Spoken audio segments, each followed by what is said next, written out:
Nalakatub sa pangako ng Diyos sa bawat naligtas sa sampalatayang makasalanan ay tatanggap kay Jesus ng patawad.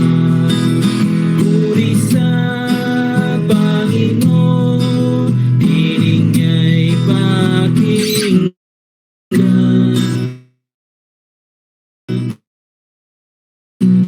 Puri sa mga galang, lapit sa Ama't sa Anak, dumaan. Gawa niya'y dakila, walhati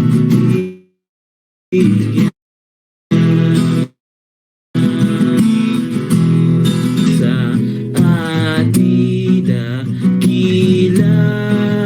Galak natin kay Jesus ay dakila, ngunit talisay sa laki higit pa ating pagkamangha kung siya'y makita. Puri sa Panginoon, piling niya'y pakinggan. Puri sa Panginoon, tayo'y managalang. Lapit sa Ama't sa Anak, dumaan. Gawa niya'y dakila, walhati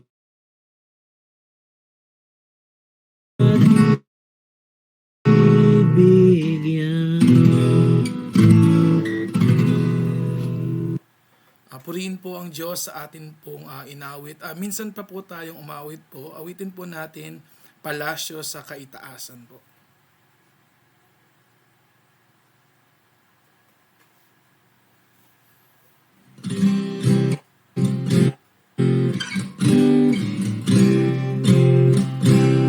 Kahit nakubo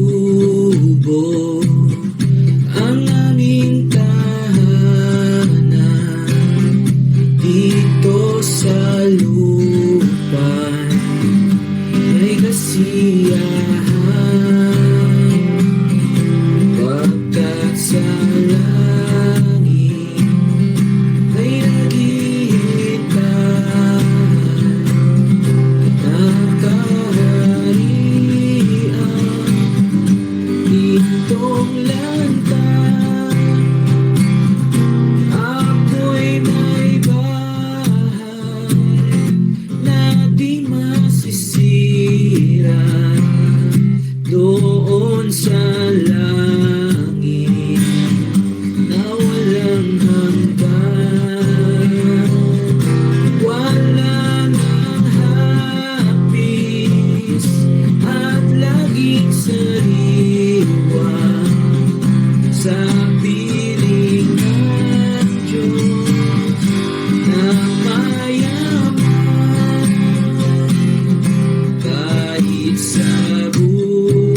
sa atin pong inawit.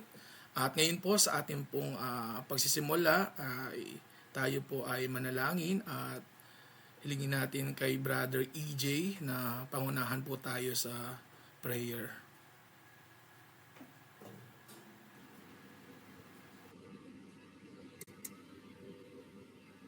Hello po. Audible po ba? Hello? Hello? Yes po, Brother EJ. Ayan.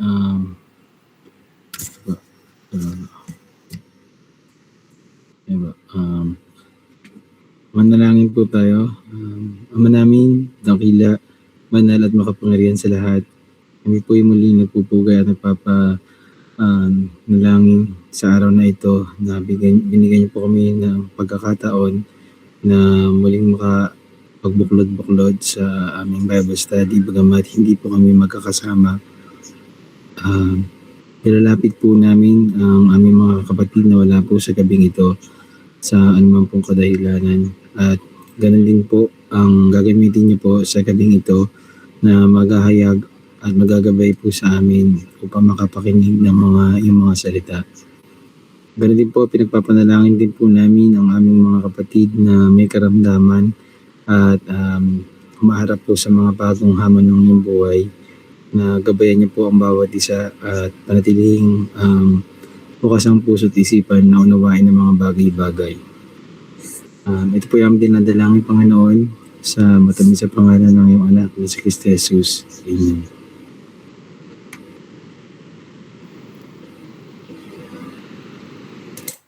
Salamat sa kapatid po na nanguna sa panalangin. At ngayon po, dahil ito po ay pag-aaral po ng salita po ng Diyos, ay maaari po na ihanda na po natin ang ating pong mga Biblia, ang ating pong mga notes, at ibibigay ko na po sa ating pong tagapagturo, si Brother Wilson Gutierrez. Magandang gabi po mga kapatid. At para po sa ating pag-aaral, dito po sa ulat ng mga gawa o Acts chapter 12. Marahil ito ay napagdaanan na natin sa mga nagdaang mga pag-aaral po natin. Pero ngayong gabi ay mayroon tayong isang bahagi ng mga katotohanan na nakapaloob po dito sa Gawa Kapitulo 1, talatang 5, ang siyang bibigyan po natin ng diin sa atin pong pag-aaral. At nais ko po munang basahin bago po tayo uli mag-pray.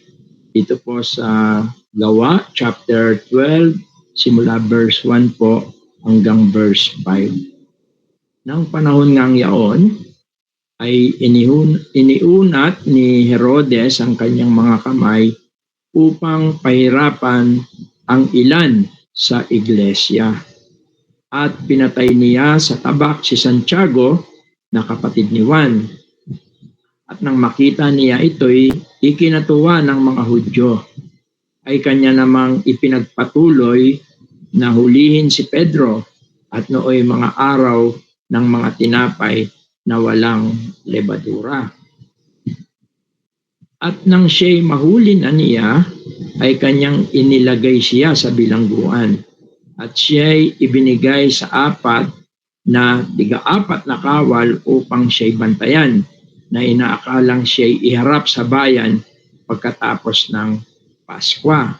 Verse 5 po. Kaya nga si Pedro ay iningatan sa bilangguan, datapwat ang iglesia ay maningas na dumalangin sa Diyos patungkol sa Kanya. Pagpalain po ng Diyos ang Kanyang mga salita at tayo po ay muling manalangin. Ama, salamat po sa gabing ito. Bagamat physically po kami ay magkakahiwalay, sa kapangyarihan po ng iyong Santong Espiritu na sumasa amin, ay pinagbubuklod, pinag-iisa mo po kami upang may pagpatuloy po ang mga gawaing pang-iglesia tulad po ng pag-aaral at pananalangin. Kaya dalangin po namin na sa mga oras pong ito ay patuloy naway pangunahan mo po kami. Lalong-lalo na po sa pag-aaral sa iyong mga salita.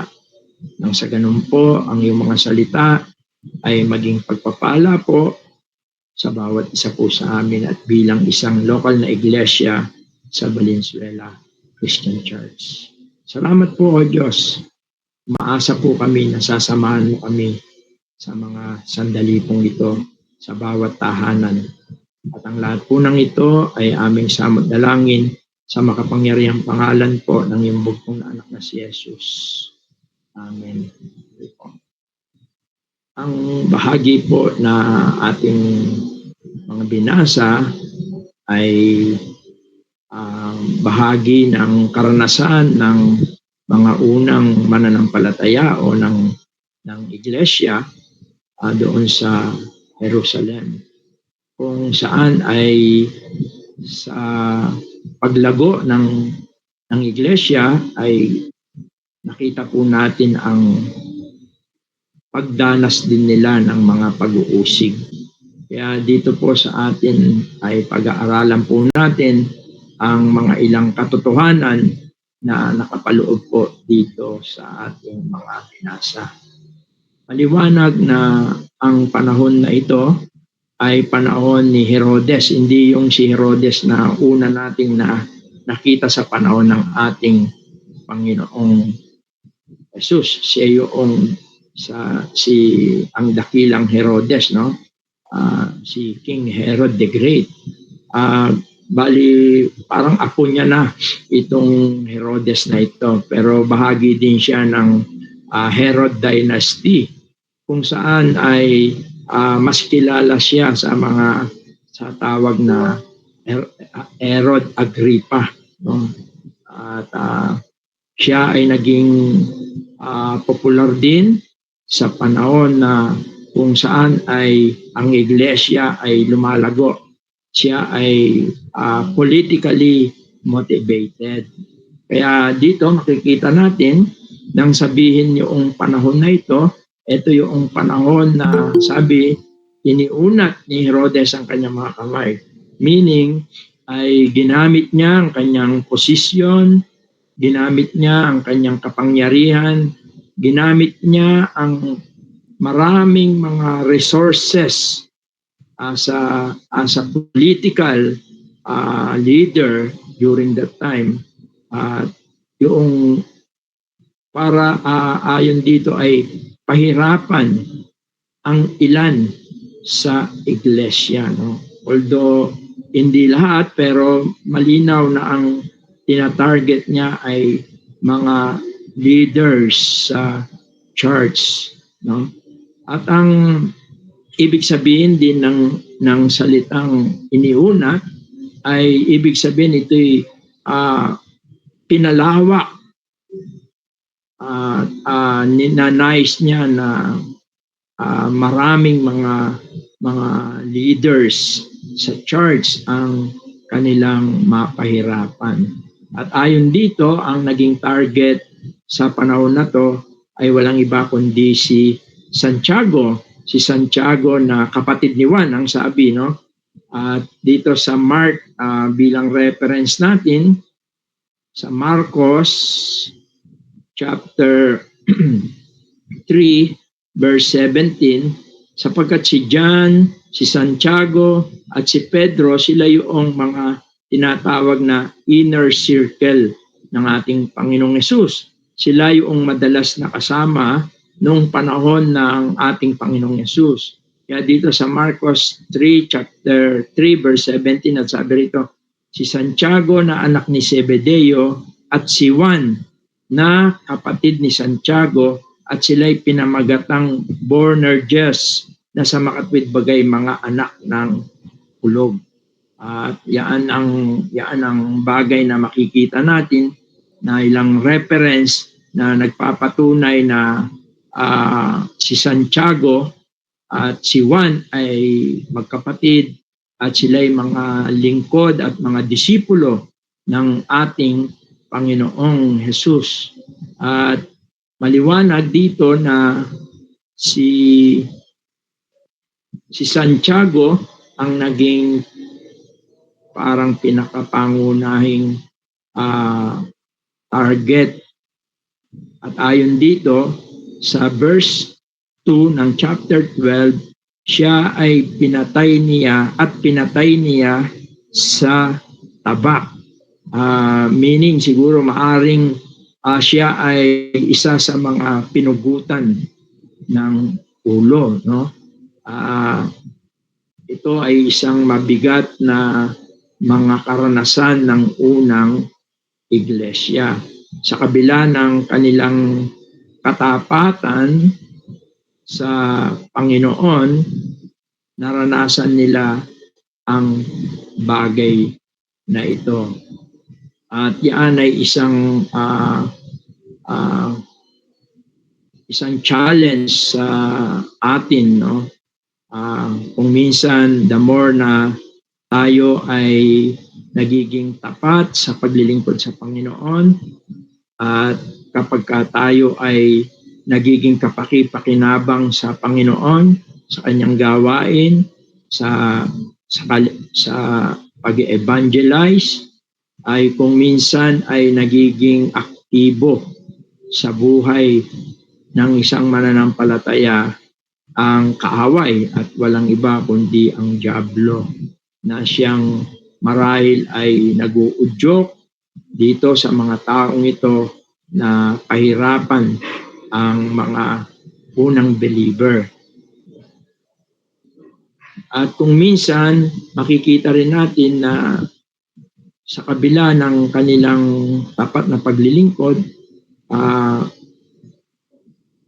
ang Diyos ay hinayaan niya na ito ay maranasan nila, no, itong mga pag-uusig na ito. At hindi ibig sabihin na ang Diyos ay nagpapabaya, kundi ang mga bagay na ito ay pinapahintulot ng Diyos upang lalo na ma-spread ang Ebanghelyo. At yan ang mga naranasan ng unang mga mananampalataya. Kaya ayon dito sa verse 3, dahil si Herodes Agrippa ay isang politically motivated, ayon dito sa verse 3, nang makita niya na ito'y ikinatuwa ng mga Hudyo, ay kanya namang ipinagpatuloy na hulihin si Pedro, at nooy mga araw ng tinapay na walang lebadura. At hindi pa siya nasiyahan sa pagpatay kay Santiago, dahil ang mga Hudyo ay ikinatuwa ang mga bagay na ito. Ayon dito ay ninais niya naman ng isa sa mga key person, no, sa mga leader during that time, si Peter, ay kanya namang hinuli o pinahuli. At dito sa verse 4, makikita natin na siya ay naging successful. Si Herodes ay naging successful sapagkat ayon dito sa verse 4, at nang siya'y mahuli na niya, meaning talagang makikita natin yung influence, yung powerful, no? At maraming mga tao na ginagamit niya. Kaya madaling na-captured si Peter. At ang ginawa, siya ay binilanggo. At kung papansinin natin yung kanyang imprisonment, is masasabi natin na para siyang isang valued na target talaga, no? Parang nasa maximum security siya. Yung 4 squad of 4 soldier, meaning 16 guards po ito. Para siyang isang sabihin natin na kriminal na tao. Yun ang kalagayan niya. At ayon dito, siya ay nahuli na niya at kanyang inilagay siya sa bilangguan at siya'y ibinigay sa 4 na tiga-4 na kawal upang siya'y bantayan, na inaakalang siya'y iharap sa bayan pagkatapos ng Pasko. Means, i-present sa bayan upang siya ay maaring hugutan din ng ulo katulad ng ginawa kay Santiago. Maaring siya po ay papatayin din sapagkat yun yung ikinatutuwa ng mga Jewish people na mga hindi sumasampalataya sa ating Panginoon at ganun din sa kanila po sa kanyang mga alagad. Pero sa verse 5 makikita natin ang sabi rito, kaya nga't si Pedro ay iningatan sa bilangguan. Dito sa pagkakataong ito, iba yung naging kalagayan ni Pedro. Siguro marahil siya nga ay mayroong pamplano ang Panginoon sa kanya. Maliwanag dito na doon pa lang sa prison ay naranasan na niya ang pag-iingat ng Panginoon. At ang napakaganda rito, sabi po rito, ang response ng church, no? Hindi sila nagpanic, not panic, but prayer. Sabi, datapwat ang iglesia ay maningas na dumalangin sa Diyos. At ito yung isang maganda na response sa mga dumarating na mga pagsubok sa iglesia. Yung persistent prayer. Ginamit po yung salitang maningas. Sa English, ginamit yung persistent prayer. At ito po yung ating pag-aaralan ngayon sa gabing ito, yung kahalagahan ng pananalangin sa iglesia.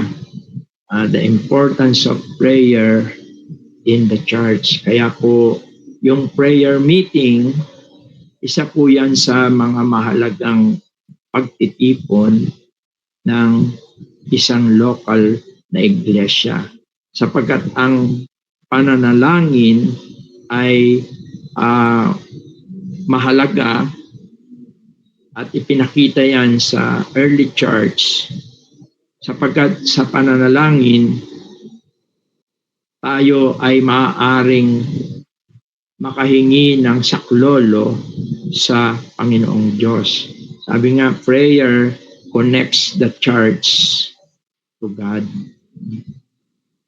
At yan ay isang katotohanan na nakita natin sa panahon ng early church sa kabila ng severe persecution, sa kabila ng mabigat na mga pag-uusig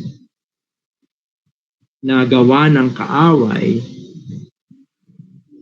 ay binigyan naman ng paraan ng iglesia para siya ay makahingi ng tulong sa makapangyarihan sa lahat sa pamamagitan ng panalangin. Kaya sa pananalangin, ang iglesia ay nakakalapit sa Diyos. Napakahalaga ng prayer meeting. Oo, totoo, si Agrippa is very influential, very powerful, but alam natin na walang ihigit sa kapangyarihan ng ating Panginoong Diyos. At maaari tayong makalapit sa Kanya dahil sa ating Panginoong Jesucristo. Para nang sa ganon ay mailapit natin sa Panginoong Diyos yung mga bagay na nangyayari sa ating iglesia. Para tayong mayroong lifeline, no? Para tayong mayroong cellphone na may signal. Sapagkat yun ang kapangyarihan ng iglesia. Very powerful ang prayer ng iglesia, lalo na kapag ang iglesia, ang church, ay lumalakad ayon sa kalooban ng Panginoong Diyos. Kaya mas maganda po na pagningasin natin yung ating prayer meeting. Bigyan natin ito ng malalim na pagpapahalaga sapagkat dito natin mararanasan ang kapangyarihan ng Diyos.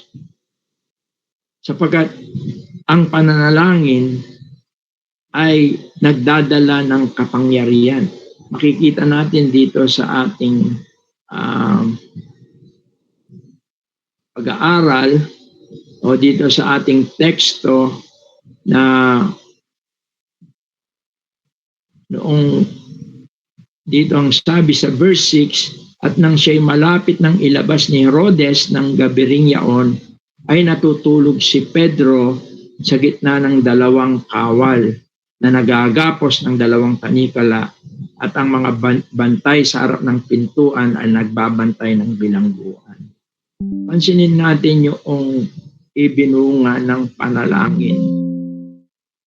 Prayer brings peace to the church.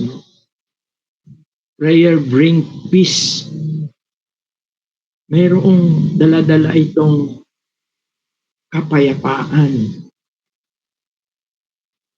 Mapapansin natin, si Pedro, alam niya, kinabukasan, siya ay maaring mapugutan ng ulo.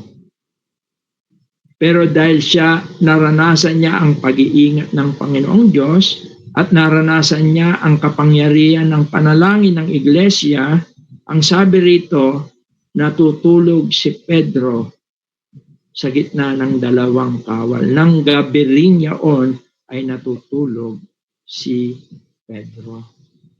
Meaning, siya ay mayroong kapayapaan at siya ay mayroong kapanatagan sa kabila ng kanyang inaharap na matinding pag-uusig, matinding pagsubok sa kanyang buhay.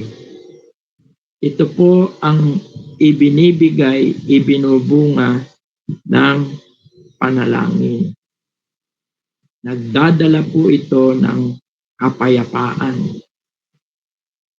Naalala ko rin si Hannah, no, sa 1 Samuel.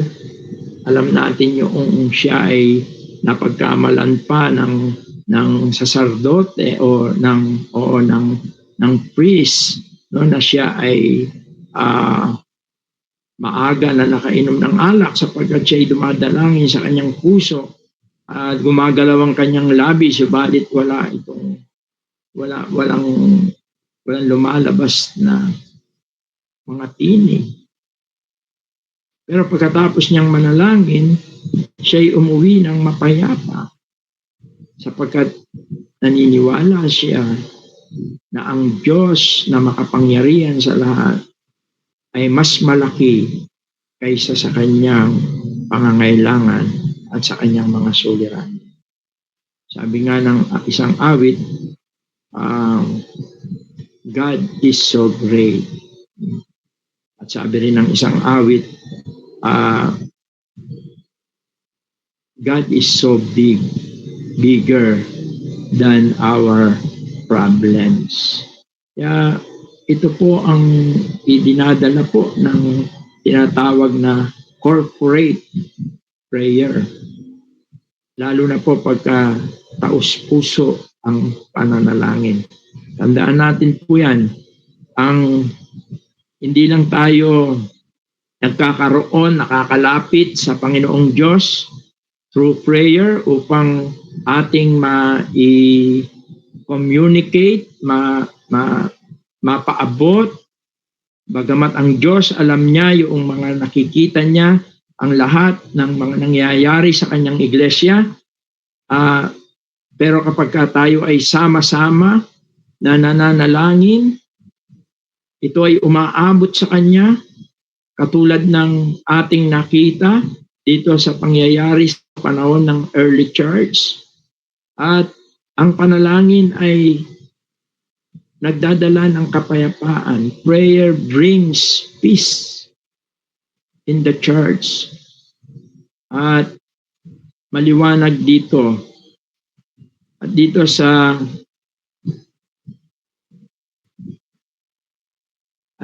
verse 7, sabi niya, at narito tumayo sa tabi niya ang isang anghel ng Panginoon at lumiliwanag ang isang ilaw sa silid ng kulungan at tinapik si Pedro sa tagiliran at siya'y ginising. Siya ay mahimbing na natutulog, no? Na sinasabi, magbangon kang madali, at nangalaglag ang kanyang mga tanikala sa kanyang mga kamay. At sinabi sa kanya ng anghel, magbigkis ka at itali mo ang iyong pangyapak. Tingnan po natin, hindi siya pinagmadali, no? Ng anghel, kundi pinagbihis, tali mo ang iyong mga sandalyas, at gayon ang ginawa niya.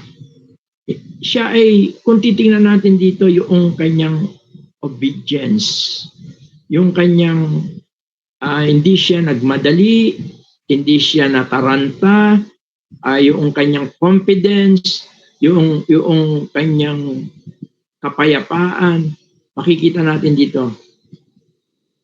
Sabi rito, isuot mo sa iyo ang damit mo at sumunod ka sa akin. At the rest, nakita natin siya ay naranasan niya ang kapangyarihan ng panalangin. At dito sa verse 9, nung siya ay lumabas sa sumunod, hindi niya nalalaman kung tunay ang ginawa ng anghel, kundi ang isip niya ay nakikita siya ng pangitain. At ng kanilang maraanan na ang una at pangalawang bantay, ay nagsirating sila sa pintuang bakal na patungo sa bayan, na kusang nabuksan sa kanila. At sila ay nagsilabas at nagpatuloy sa isang lansangan, at pagdakay, umiwalay sa kanya ang anghel. At nang si Pedro ay pagsaulian ng isip ay kanyang sinabi, ngayon nalalaman kong ang katotohanan ay sinugo ng Panginoon ang kanyang anghel at iniligtas ako sa kamay ni Herodes at sa buong pag-asa ng bayan ng mga Hudyo. At nang siya'y makapagnilay na, ay naparoon siya sa bahay ni Maria na ina ni Juan na may pamagat na Marcos, kinaroonan ng marami nagkakatipon at nagsisipanalangin. At nang siya'y tumuktok sa pintuang daan ay lumabas upang sumagot ang isang dalagang nagngangalang Rode. At nang makilala niya ang tinig ni Pedro, sa tuway hindi niya binuksan ang pintuan, kundi nagtatakbo sa loob. Ipinagbigay alam na nakatayo si Pedro sa harap ng pintuan. At dito makikita natin yung panalangin, hindi lang nagdadala ng kapayapaan, kundi ang panalangin ay pinagbubuklod ang mga mananampalataya. Makikita natin yung una dito ay makikita natin yung pagdating ni Pedro nung siya ay nakatakas na po, nung siya po ay nakabalik na sa bahay ni Maria na ina ni Juan, kinaroroonan, sabi ron, ng maraming nagkakatipon at nagsisipanalangin. Yung prayer produce unity in the church. Isa pong bagay po na ibinubunga ng pananalangin. Ang kabaliktaran ng unity ay yung division, pagkakabahabahagi. Dito maliwanag nakita natin sila'y nagkakaisa sa kabila ng kanilang mga pagsubok, sa kabila ng sila ay mayroong pagkakaisa. At nakita natin yung pagpatnubay ng Panginoong Diyos sa kanila, sa buong iglesia, lalo na kay Apostol Pedro. Nakita natin kung paanong pinangunahan siya ng Panginoong Diyos sa pamamagitan ng kanyang anghel.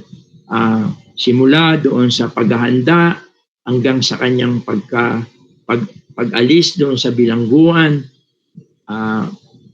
hanggang sa siya ay makarating sa mga kapatiran, nakita natin na yung panalangin ay naging daan upang maranasan nila ang gabay, pangunguna ng Panginoong Diyos.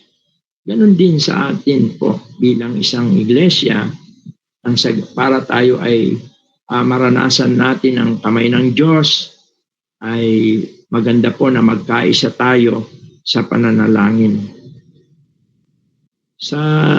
Kung titingnan natin kahit sa Gawa chapter 13, pag may panahon kayo, basahin ninyo ito sapagkat yung mga believers po rito, lalo-lalo na yung mga leaders nila, sila ay nanalangin bago sila magpasugo ng mga misyonero.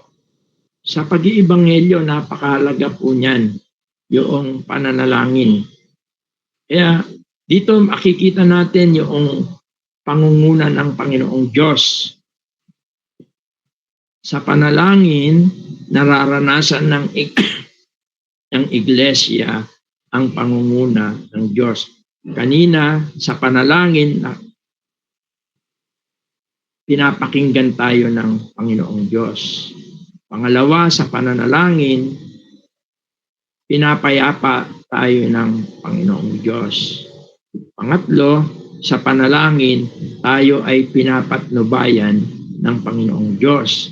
At pang-apat, sa panalangin, pinoproteksyonan ng Diyos ang kanyang iglesia.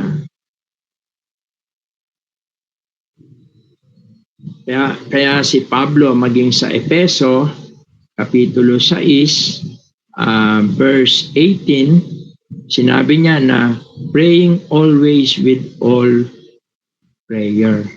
Sa verse 18, sabi niya, magsipanalangin kayo sa Espiritu ng lahat ng panalangin at daing sa buong panahon, at magpuyat sa buong katyagaan at daing na patungkol sa lahat ng mga banal. At napakaganda po ng mga bagay na ito na paalaala sa atin bilang isang lokal na iglesia. At kauli-ulian, ang pananalangin po ay nagdadala rin ng paglago ng iglesia. Tandaan natin sa Acts chapter 2, verse 47, ganito po ang ating mababasa. Acts 2:47, sabi niya, na nagpupuri sa Diyos at nagtatamo ng paglingap sa buong bayan at idinaragdag sa kanila ng Panginoon araw-araw yaong naliligtas. And the Lord added to the church daily. Ang pag-iebanghelyo nagiging epektibo. Marami pong naliligtas. Lumalago ang isang iglesia sa tulong ng panalangin o yung tinatawag natin prayer meeting.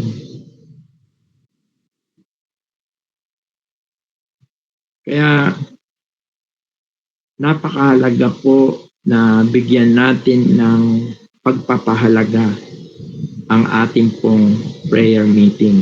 Tandaan natin, no? Sa prayer meeting po natin, pinapakinggan tayo ng Panginoong Diyos. Sa prayer meeting po natin, pinapayapa tayo ng Panginoong Diyos.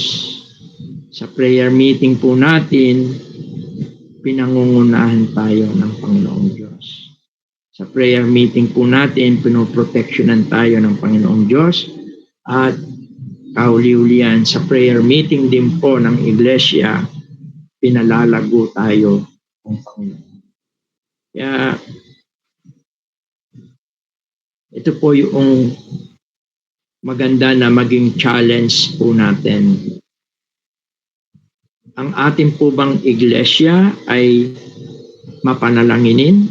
Is our church a praying church? At sa personal natin, tanong din natin, ako ba ay committed personally sa corporate prayer? Although may individual prayer, merong corporate. Ito nga po yung prayer meeting. Sapagkat ang church po na mapanalanginin ay isang church na makapangyarihan. Sapagkat pag mayroon pong prayer, may power. Kaya nawa itong ating pag-aaral at sa ating pag-aaral na ito dito sa karanasan ng iglesia, ang early church sa kabila po ng matinding pag-uusig, naranasan nila ang kapangyarihan ng Diyos sa kanilang pananalangin.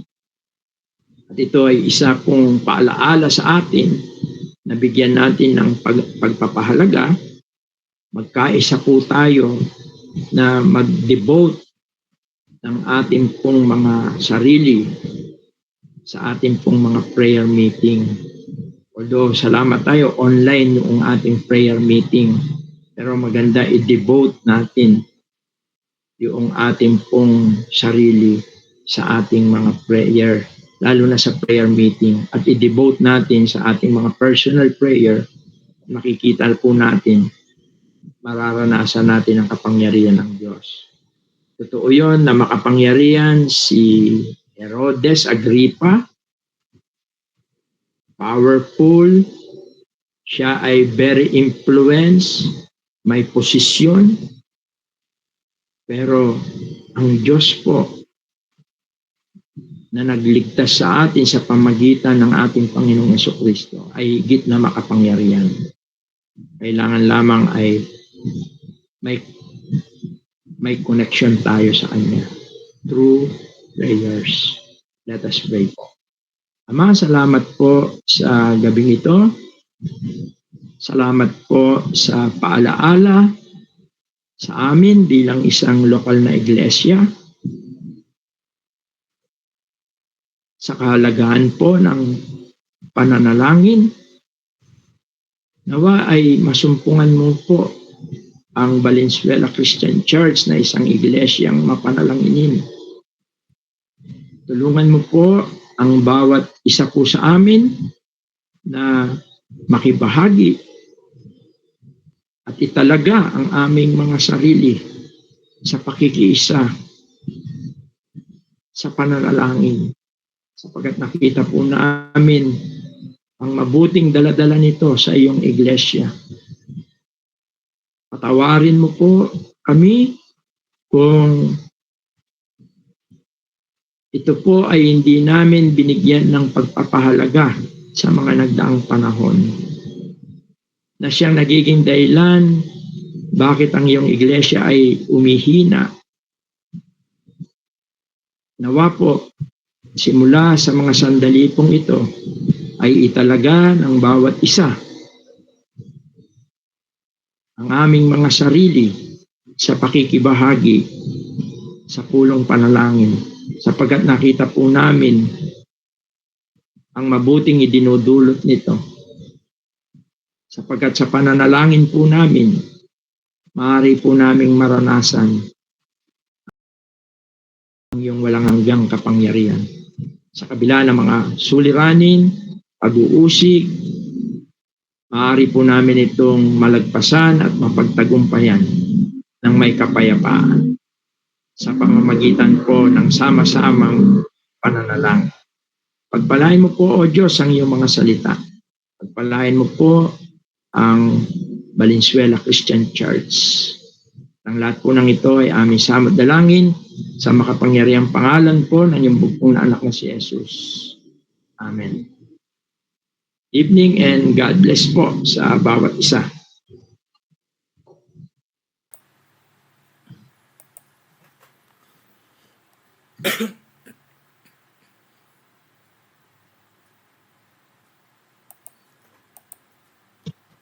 Siguro maglaan tayo. May mga katanungan po. Maaari po tayong magtanong At kung hindi naman, magko-close muna tayo bago po tayo dumako sa ating prayer meeting.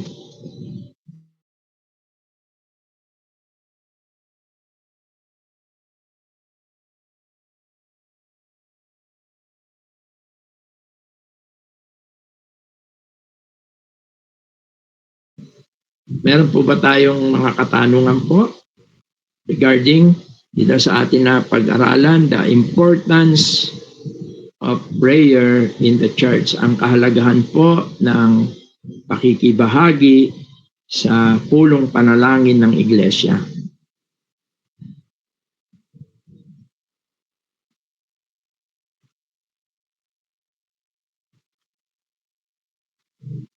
Siguro po, ibalik ko muna po sa ating MC.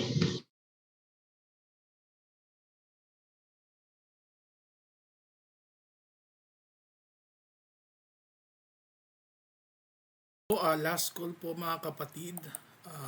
Katulad po ng nabanggit po ng ating pong tagapagturo, kung may mga katanungan po tayo sa ating pong napakinggan po na pag-aaral po sa gabi pong ito.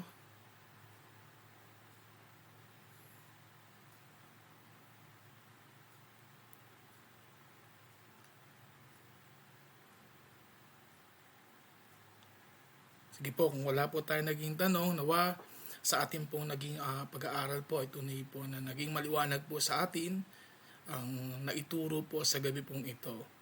At sa atin pong pagwawakas, tayo po ay manalangin. Let us pray po.